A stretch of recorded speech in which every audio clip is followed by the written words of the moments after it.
Assalamualaikum warahmatullahi wabarakatuh. Salam sejahtera bagi kita semua. Salam Om Swastiastu, Namo Buddhaya, salam kebajikan. Perkenalkan, nama saya Suci Amalia Mawardani. Saya mahasiswa aktif Universitas Trunojoyo Madura, angkatan 2025. Prodi saya Pendidikan Informatika, Fakultas Keguruan dan Ilmu Pendidikan. Pada video kali ini, saya akan bantu menjelaskan tentang teori pembelajaran behavioristik. Simak dengan baik video kali ini. Yang pertama, teori pembelajaran behavioristik yaitu pendahuluan. Teori pembelajaran behavioristik ini merupakan salah satu teori belajar tertua dan paling berpengaruh dalam dunia pendidikan. Teori ini menekankan bahwa belajar adalah perubahan perilaku yang dapat diamati sebagai hasil dari hubungan antara stimulus dan respon. Perilaku manusia dianggap dapat dibentuk, diarahkan, dan dikontrol melalui lingkungan. Dalam pandangan behavioristik ini, proses mental seperti perasaan, pikiran, dan motivasi internal tidak menjadi fokus utama karena tidak dapat diamati secara langsung. Dan di sini juga ada pengertian dari teori pembelajaran behavioristik. Teori pembelajaran behavioristik ini adalah teori yang memandang belajar sebagai proses pembentukan perilaku baru atau perubahan perilaku lama melalui latihan, pembiasaan, dan penguatan. Belajar terjadi ketika ada stimulus yang disebut rangsangan, muncul karena respon yang disebut reaksi, dan respon itu diperkuat melalui penguatan reinforcement. Jika penguatan diberikan secara tepat, maka perilaku yang diinginkan akan terjadi dan dapat disampaikan dengan baik. Di sini juga dijelaskan landasan dan asumsi dasar dari teori behavioristik ini. Landasan dan asumsi yang utama yaitu perilaku manusia dapat dipelajari dan dibentuk. Belajar dipengaruhi oleh lingkungan, hasil belajar dapat diukur dan diamati. Penguatan dan hukuman mempengaruhi perilaku. Proses mental internal tidak menjadi fokus utama dalam pembelajaran. Selanjutnya, di sini juga ada konsep-konsep utama dalam teori pembelajaran behavioristik, yaitu rangsangan yang diberikan pada individu untuk memunculkan respon yang disebut dengan stimulus. Dan yang kedua yaitu respon, reaksi individu terhadap stimulus. Yang ketiga, penguatan, upaya untuk memperkuat respon agar muncul berkali-kali.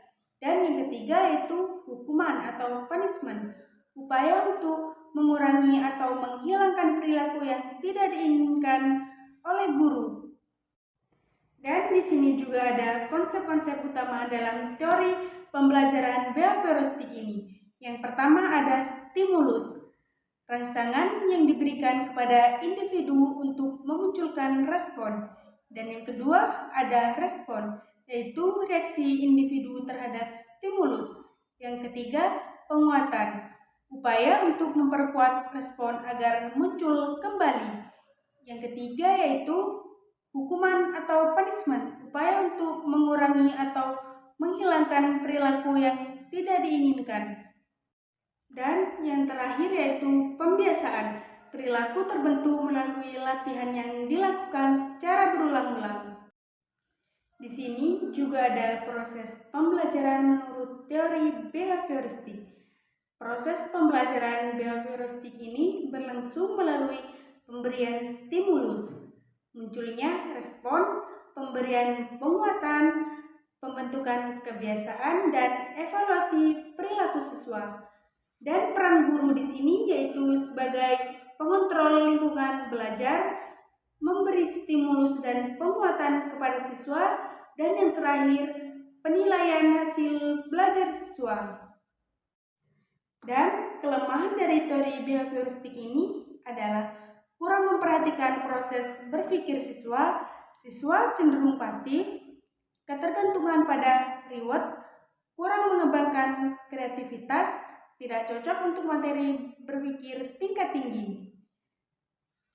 Relevansi teori behavioristik ini saat ini meskipun dianggap klasik, teori behavioristik ini masih relevan, terutama pada pembelajaran keterampilan dasar, pada pendidikan anak usia dini, pada pembelajaran berbasis latihan. Jika dikombinasikan dengan teori yang lain, teori ini juga sangat cocok. Kesimpulannya di sini teori pembelajaran behavioristik ini memandang belajar sebagai perubahan perilaku akibat stimulus, respon, dan penguatan. Teori ini menekankan peran lingkungan dan penguatan dalam bentuk perilaku siswa. Meskipun memiliki keterbatasan, teori behavioristik ini tetap penting dan relevan dan praktis dari pendidikan jika digunakan secara tepat. Kurang lebihnya saya mohon maaf. Mohon maaf jika ada salah atau tutur kata manapun penjelasan yang kurang dari saya. Saya mohon maaf karena ini hanya dari pengetahuan saya yang telah diajarkan oleh dosen saya. Semoga bisa bermanfaat bagi semua yang membutuhkan. Assalamualaikum warahmatullahi wabarakatuh. Terima kasih.